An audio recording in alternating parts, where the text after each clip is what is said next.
Hello, bonjour, goeiedag, legai, linjani, salibonani, magadi, mulishani, mulibwanji, habari.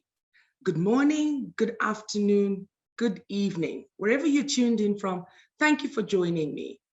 What a lovely session I'm going to have. This one is going to be pretty different because I'm joined by three amazing, phenomenal women. These are women that have gone into partnership with Ego Wings Facilitation. These are women that are deciding to give up themselves. These are women that are just, dedicated to giving of themselves. They have gone to school, of course. They have studied hard on the passion that they have to help us navigate life. We are living in an era that is extremely different. We've been hit by COVID, and all of us have never been given a script. And now we are trying to just get out of lockdowns. We are trying to just navigate life with the vaccinations that are there. And these women are women that can actually help you to do life in this new norm. Today, nonetheless, we are going to be discussing a topic that is very close to a woman's heart. So, without further ado, I'm going to introduce these women, but I'd like them to tell you what they're all about and who they are in terms of the passion that they bring on board. So should you have a conference, a workshop, a seminar, virtually or one-on-one, and you're looking for a keynote speaker, or you're just looking for someone to come and just impact and help you do things a little differently for yourself or your teams or the people that you're going to invite, these are the women that can do that for you. So I'm going to start by introducing Miss Gamuchirai Mutezo. Gamu, how are you? Thank you so much for making the time and welcome. Warm greetings to you too, Candy, and the fellow panelists. I'm doing very well. Woke up in good health and very little to actually complain about other than a dodgy weather outside. Perfect. Thank you so much for joining us. And you're right, yes. We actually call Gamuchirai, we call her as Gamu. So please allow me to actually refer to her as we're having this chat, this morning. So Gamu, please tell us a little bit about you, because I want the people that are watching to know who you are and what you bring on board should they want your services.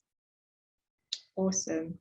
I hope you're timing me because there's so much to say, but nonetheless, I remember we have a minute. So by training, I'm a town and regional planner, but specialized in renewable energies, specifically a technology known as anaerobic digestion. And it's basically biogas for most people who might be familiar with cooking gas.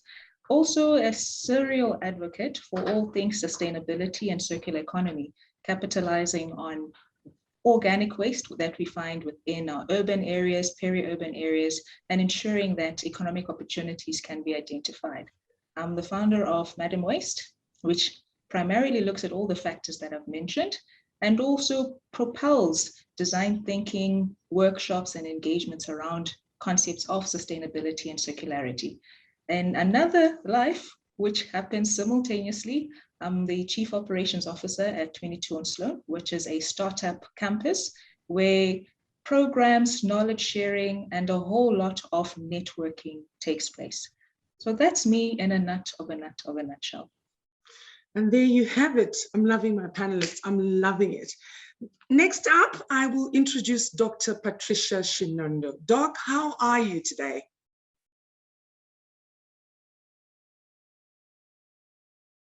Hi, morning. I was trying to unmute myself. Good morning. Morning to my other panelists. Perfect. How are you doing? I'm good. I was gonna give a preamble. I'm at work, so if my little patients just run through the screen, please bear with me. Perfect. So as we heard from the other panelists, please tell us who you are. Right. I'm a pediatric surgeon, so I operate on anybody from first day of life till 16. That being said, I do like adults, but I prefer kids a lot more. I'm a lecturer, I'm a speaker and a teacher. I also am a personal coach. That's another passion that I recently, began to grow in. I also really have a passion for research, telling our own stories.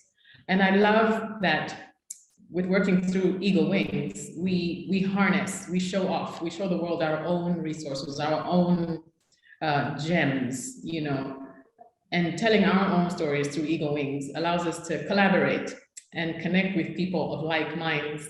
And I really believe that young children, girls or boys, they will not know how far they can dream until they see it. So Eagle Wings is a way for us to show these children, show the young people that are starting out in their careers or choosing their path, that there are so many people you could be, but you just have to give them the picture of what they can be. And so I'm a big advocate of showing a person part of the dream. If you show, now we have Obama, those kids in America can dream of a Black president.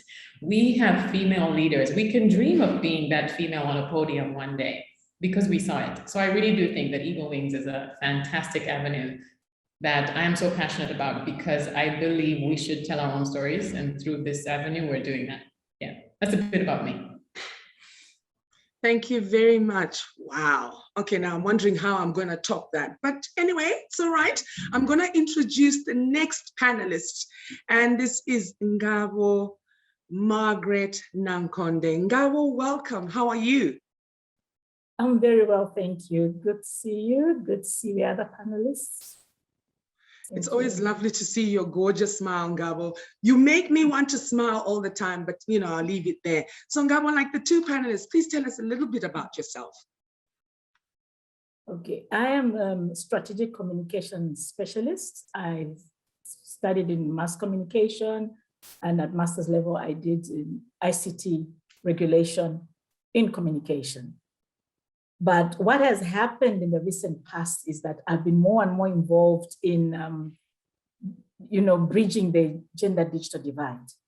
So I've become a gender and ICT expert by studying and undertaking research on finding out why the women and girls are lagging behind in terms of having access and utilizing ICTs.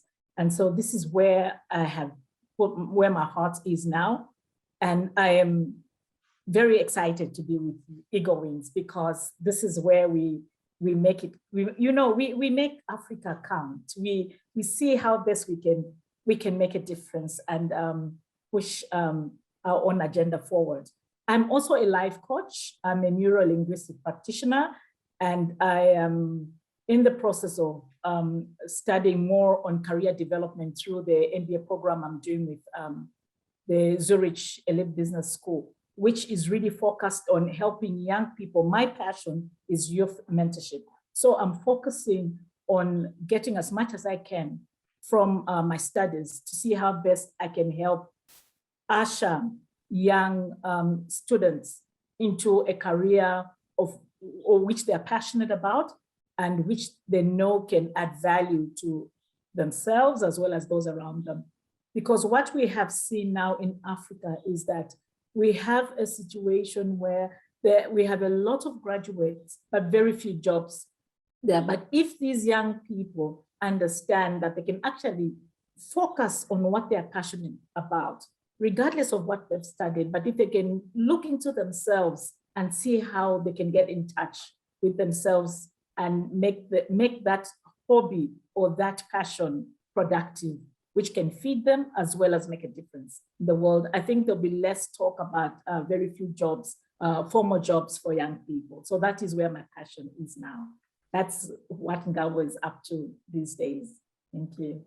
Love that. Absolutely love that. And I am your host. My name is Candy.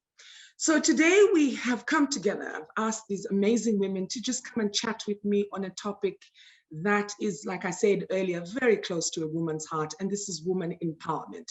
So it's a topic that when you ask so many different people, there's so many different answers to it, but to a woman, it's wanting to be given a fair chance across board. We want to be allowed the opportunity to also sit in a boardroom, to be given jobs that men do.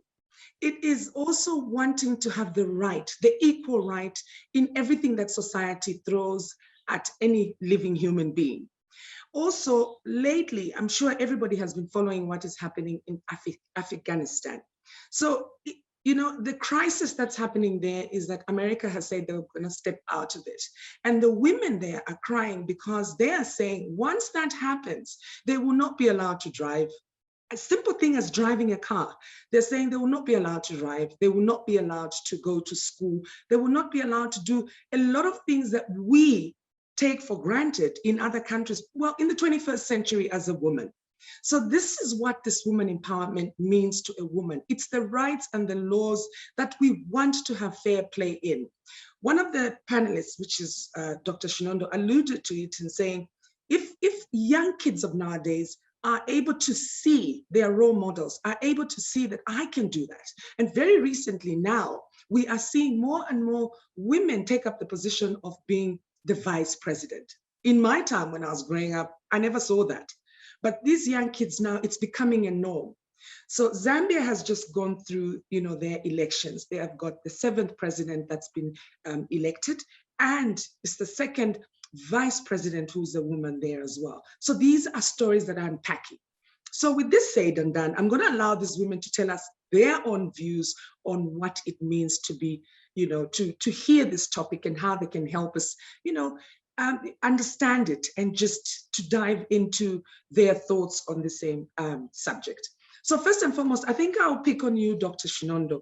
What does woman empowerment look like from where you stand in your own profession and what you bring on board when people call on you to just help them understand life? What is woman empowerment to you? Right. Thanks so much for that question. I think it's such a pertinent discussion to have, especially because many times we have to play catch up and we have to sort of prove ourselves just as worthy as our male counterparts. So I think in my world, in the surgical world, it's very much felt like a boys' club. Surgeries felt like, where the men belong and where they thrive. So it really depends on your training center. But I was privileged enough to have had mentors and trainers that were very welcoming. And so I think moving forward, what I'm trying to do is to be deliberate about creating atmospheres that are adaptive to women's challenges, because surgery is a lot of hours in theater. You have very little control as to your availability outside the theater.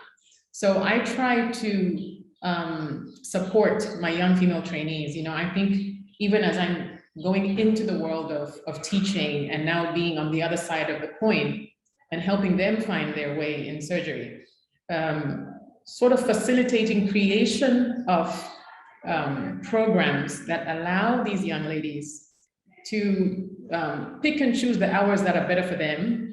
If you know you have 8 hours of a shift coming and you have a little child at home, then choose the hours that you have help at home, or should we have daycare centers close to the hospital sites so that these young ladies can rush and breastfeed and come back? I think it's really practical steps that need to be harnessed and provided for these ladies, because a lot of people in the medical world, women, end up choosing specialties that aren't close to their heart, but will allow them more hours to be the mom at home. And so we risk a lot of ladies not following their passion, because I think they aren't given the option to do both, and people should be able to do both. Yeah. Love that. I'm gonna ask Gamu, what's your take on women empowerment in your space? Being in a STEM sector, which is science, technology, engineering, and mathematics, there's definitely an evident disparity between the number of female and male, whether students or professional decision makers, that one would find. More so when we get into the consulting space, where solutions and ideas are generated, one tends to find females playing towards the policy and regulatory perspective, but not necessarily project development. And I found that it stems from, firstly, knowledge sharing and telling a good story about the profession, that maths is not so scary, science is not so scary. It requires a little bit of practice. It requires interest.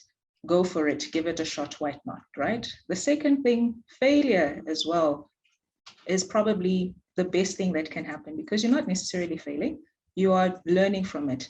Now, with limited knowledge sharing, then the societal stereotypes of what failure entails become genderized to some extent. So if you fail as a female in a specific space, oh, good Lord, it's going to rain thunder, cats, dogs, and all those other bells and whistles. But if you're able to fail in a space where you've been given an opportunity to see how the STEM space operates and go for it, then it's a great thing. On a personal level, I believe the main difference between male and female is primarily biological in terms of the organs that we have. But at the end of the day, we have the same blood that runs, we all have brains. Given a platform, we bring about diversity. The way I think is different from the way my male counterpart thinks, and that's where the beauty and diversity actually comes in.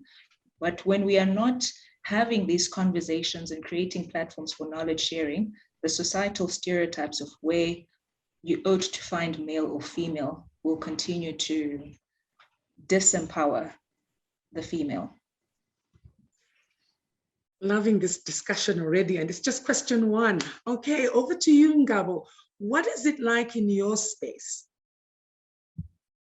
In my space, it's become more interesting and perhaps more emphatic that we have the COVID pandemic, because I'm in the ICT sector and I work for the regulator. What we have discovered is that during this pandemic, the girl child and the woman has suffered most in terms of interaction, in terms of having access, or rather more on utilization of ICTs when it comes to e-learning, when it comes to even socializing, because there was a time when people were not even allowed to leave their homes, to stay at home, whereas their male counterparts were able to communicate, they were able to attend Zoom meetings, they were able to do so many things. You find that the women folk were not very cognizant. It's now that this pandemic has now forced everyone to wake up and think, okay, as much as we're trying to increase the penetration rate of mobile phone users or is it internet users, we have to look specifically at the woman and see, do we have enough women using these facilities? Because we have to agree, we all know that the majority of the population in my country or in the world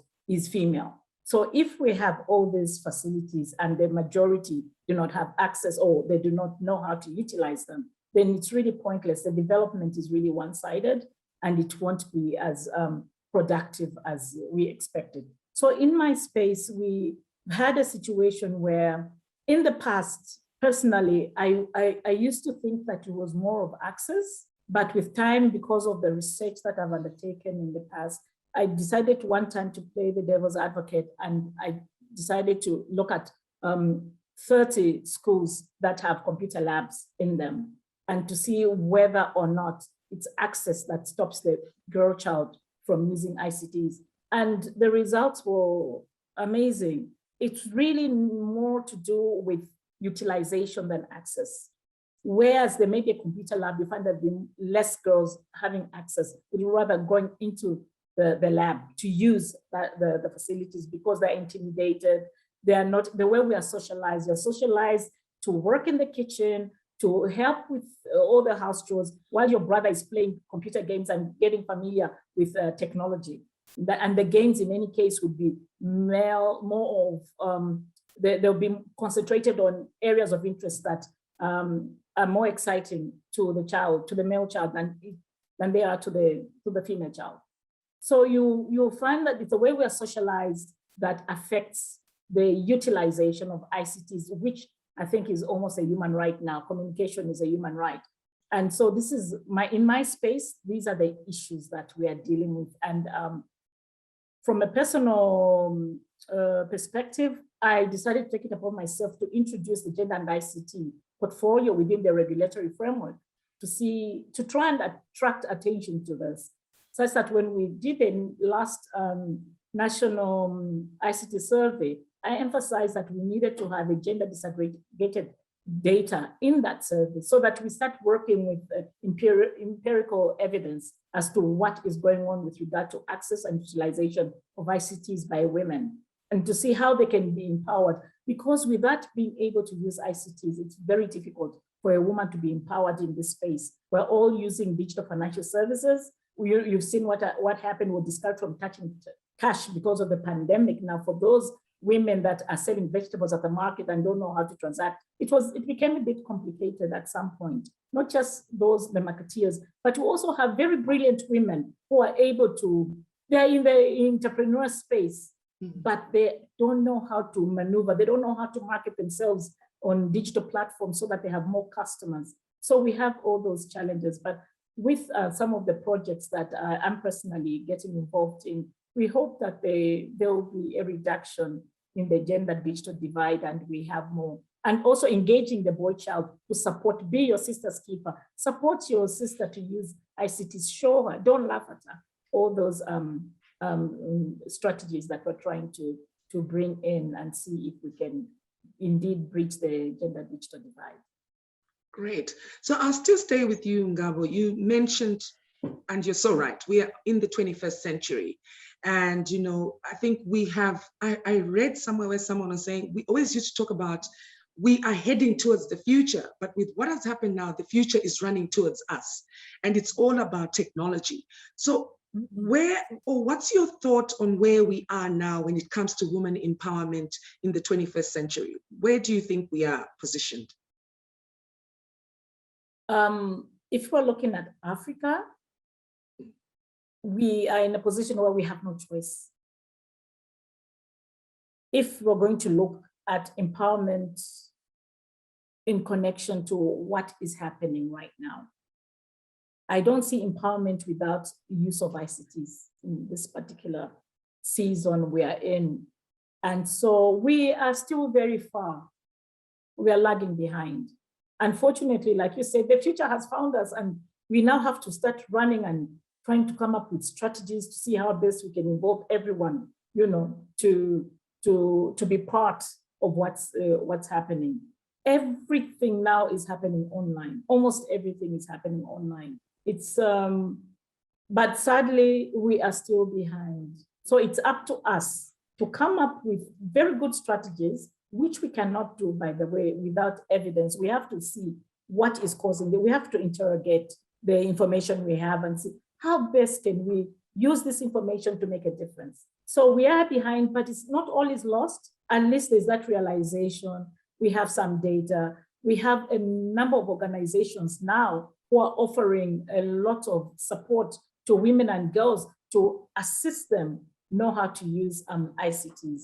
And there's a lot of grants now with regard to activities that will push up the digital literacy of those that are marginalized or lagging behind. We also have to remember the persons with disabilities in this time, such as this one. How are they coping with the pandemic, and how can we push the agenda forward to make sure that we have an inclusive kind of movement when it comes to empowerment? So those are issues that we have to think about and see how best we can make a difference. Perfect. So Gamu, I'll come to you now. Same question with you. I paid attention to, what you shared in terms of what it is that you do. And I think yours is a very unique sort of product when it comes to all of us now being aware of, going green. So where do you think we are in your space, or just across board, when we are looking at the 21st century? What is your thought? Where do you think we are, Gamu? Let me start off by mentioning that concepts such as sustainable development, circular economy, they're not new concept, more so on this continent. They're not new concept to our mothers, to our sisters, to our aunts. These are things we've been doing since the beginning of time.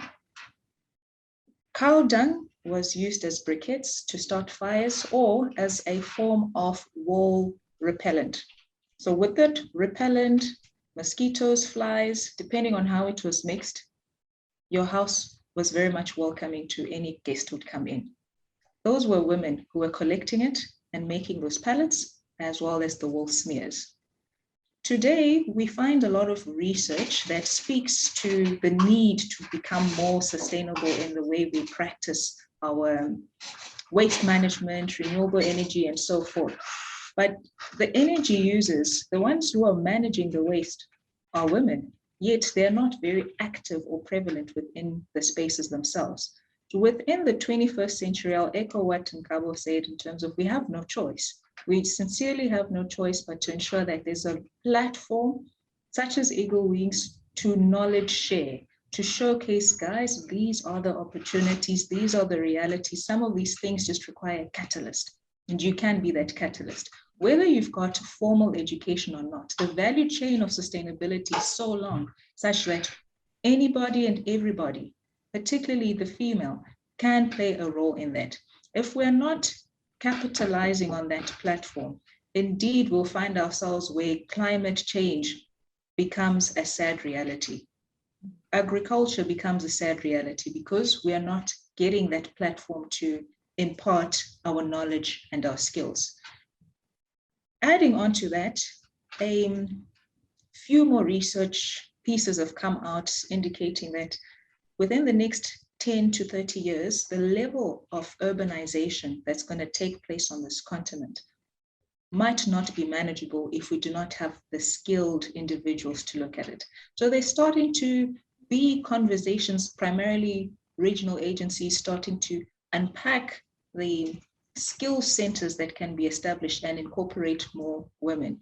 The disparities as well, which COVID has had, where you find women households becoming the decision makers and taking up a whole lot more responsibilities, means that we honestly don't have a choice but to knowledge share and capacitate as much as possible, such that you don't find situations where she is stranded because she is not so sure which direction to get into.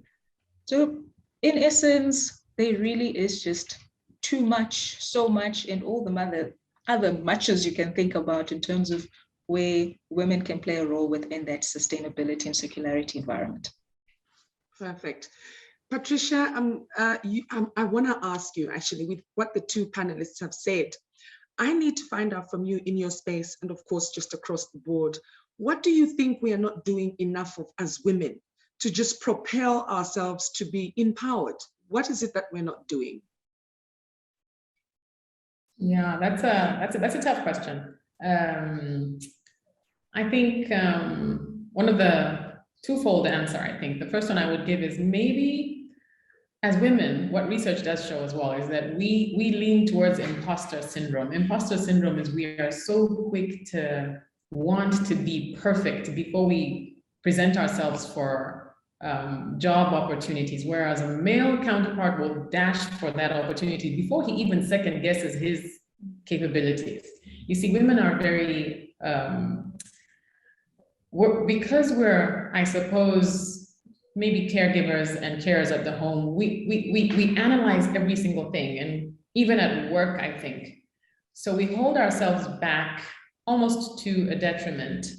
And I think sometimes it's about us just bringing ourselves to the fore. Sometimes we have to be a bit overconfident to push back on that imposter syndrome that women feel. Many times we feel we aren't worthy of the job opportunity, whereas the male counterpart who has your qualifications will not give it a second thought. And so maybe there is a personal aspect to that. But second, also, we don't have enough women that have already made it, pulling others along. So many times, yeah, I think as women that are where we are, we should remember to pull up as many that we can with us. That might help, tip the scale, I think. And then Ngabo, to you, the same question. I'm very curious with your space. What do you think we're not doing enough of? I think to begin with, we didn't have enough information. That's something that we're not doing enough for. We're not gathering enough data, empirical data, to see what is the position. I'll look at Zambia, for example. We didn't, in the past, before 2018, we didn't have any information as to know how many women are using mobile phones, how many women are using the internet, and how many women are active in the ICT space. We didn't have that information to work with. So that's what we're not doing enough. But now what I think we're not doing enough is using that information now to operationalize it, use that information, make a difference. So there's one thing to collect data, another to store it somewhere or share it and feel good about sharing it. But what we're not doing enough, I think, is acting on the information that we now have. We need to have deliberate policies that are going to look into issues that are going to push women up with regard to accessibility to all these opportunities. For example, if somebody can't even go online, they won't know some of the opportunities that are there. Fine, given we have women that haven't been to school and may be illiterate, therefore will not even be able to read in any case. But we should have a hub, a place where somebody can go to. And this is something that we have started establishing, ICT hubs for women and girls in rural areas, so that they have access to about 21 computers at a time. They can have 21 women and girls sitting trying to read up, trying to have access to the internet to see what's there. Then there'll be those women who cannot read. So we need that bridge, somebody to bridge that gap and start explaining, oh, you are involved in this activity, economic activity. Did you know that you can actually obtain a grant to enhance your business? Or did you know that you can actually have access to medical help using a mobile phone? You know, there's mobile health, and Gumi did talk about sustainability. She talked about the environment. I love the fact that they're involved in that. And also, as much as we in the ICT sector are talking about encouraging women to use ICTs, we also have to remind them that there are online risks, one, so that they know how to look after themselves in the cyberspace. Two, we have to ensure that they know there's an issue called e-waste. The more mobile phones we're using, the more computers we're using, especially during this pandemic, post-pandemic, there'll be so many electronic gadgets. Some of them will have stopped working and we'll have heaps and heaps of them. So we have to come up as Africa. Africa is the new and exciting space where ICT is, you know, the development of ICT is really shooting up, and it's an exciting space for investment. So we have to be 5 steps ahead. We have to know, look, fine, there'll be a lot of people using ICTs in Africa in the next 5 years. Perfect. Mostly because of COVID, even before. So how are we going to manage that waste? So those are things that we should talk about as well, talking about empowering. So right. I think, yes, it's time to use the data and use it productively, try and come up with initiatives to ensure that the women and girls are using ICTs and using them usefully and productively. It's one thing to have access and just go through Facebook commenting and laughing without actually using it to research on your homework if you're a student. And as a woman, look at the opportunities that are there. What can I do? How can I improve on my makeup business? What ideas? How can I improve on my baking? The YouTube channel is teaching a lot of young people how to bake, and they're selling. I have a young niece, my own brother's daughter. She's brilliant. She went to Wits University. But then there's no job for her right now. And she's baking. She's even got a page, a Facebook page. She's making money. She's been able to buy a small piece of land using that money. It's amazing. So we have to encourage the young people to look at different options now using what we have. They should work with what they have in their hands. See, I'm learning over time that when you're having a good time like this, either some space somewhere just nicks away time, and time just flies. I cannot believe that we've been talking for quite a bit. So Gam, with you in closing though, I'd like you to just tell us what it is that we are not doing enough of, and the advice that you want to share with women to be able to just get out there, to be able to get the position or whatever situation that they want in life. I'll respond by speaking to you as women, and not just women that I know, but women who will potentially be watching this. Ladies, let's have the conversations.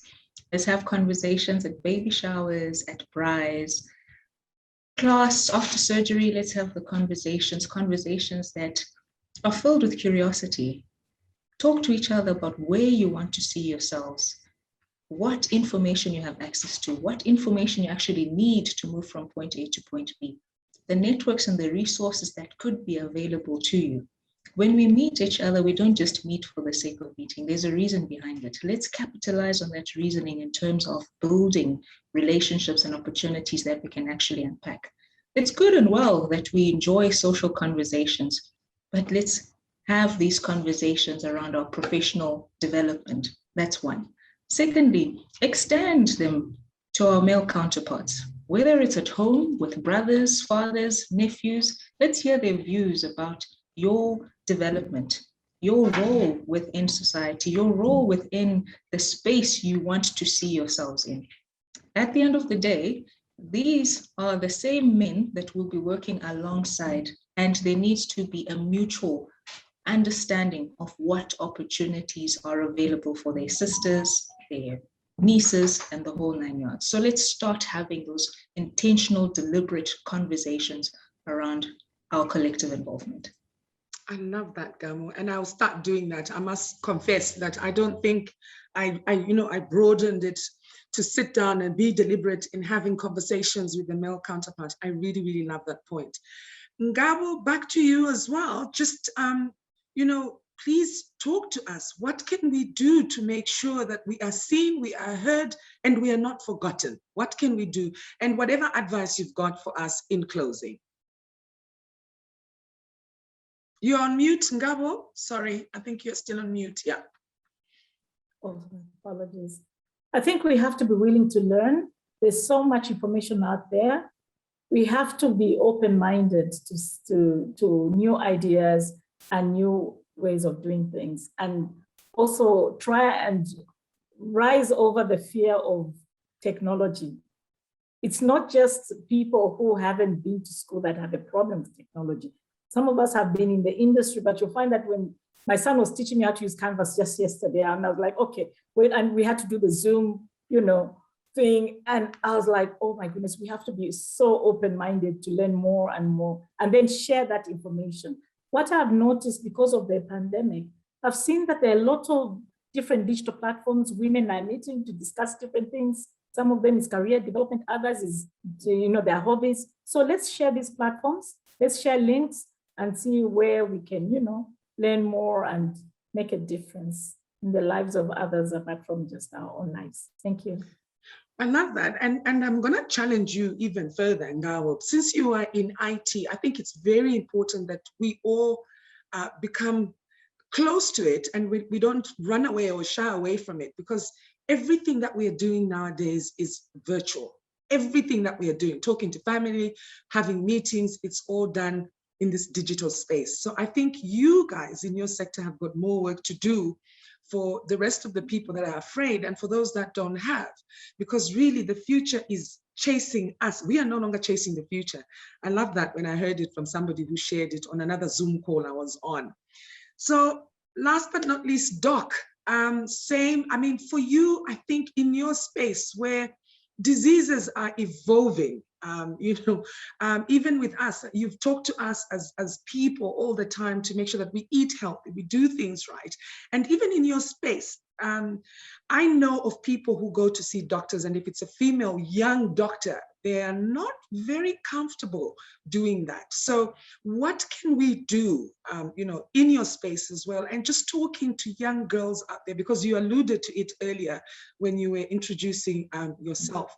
What can we do to encourage the young to just, spread their wings and fly, in terms of also just us as women? What aren't we doing, and what can we do better going forward? Not just us who are able to understand, have these conversations, but even the ones that are not privileged enough to be where we are. Yeah, thank you so much for that question. A lot of points. I'll try and put them all together. I think one thing that COVID has highlighted is the mental health care aspect of health. And that's what's come to the fore. Research has shown that mental well-being right now needs to be the main discussion. And I think that's where I'll start this answer from. I think as women, we have been, I like Ngabo's point, when she brought up that the digital divide right now is highlighted because of our social upbringing. Males have their foot out the door because they're allowed to sit there and play video games. and then we are sort of directed elsewhere. So they have an upper hand when they are getting acquainted with the digital world, where we have to catch up. And I do feel that as women now, we must learn to pivot, because as highlighted, we're becoming digital in every field.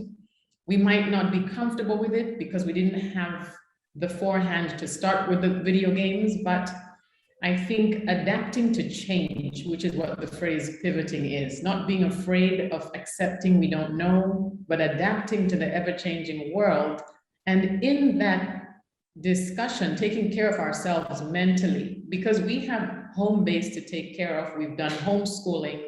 We've had to take care of the home and work from home. Many times we backbench our own well-being. So as women, I think I would highlight how we need to find coping mechanisms. In as much as it's getting digital, there's a lot more pressure on women to pick up and keep going and to pivot, which we have to do, but highlighting care for self. Let's take care of ourselves, find time to sit down and just recuperate. Take time for yourselves. There is no better moment than now, where we must not feel selfish about taking care of ourselves, because when we take care of ourselves, our minds, and give ourselves time to just deal with everything, then we can be efficient everywhere else. So that's what I would like to highlight. Yeah. I love it. And there you have it. I have had the privilege of chatting with 3 amazing, phenomenal women. These women have highlighted key take-home points for me, and I hope it's the same for you guys. So it's a situation where we have been taught that we need to have these conversations. We need to be deliberate. And I love the fact that let's just not talk about it amongst us women.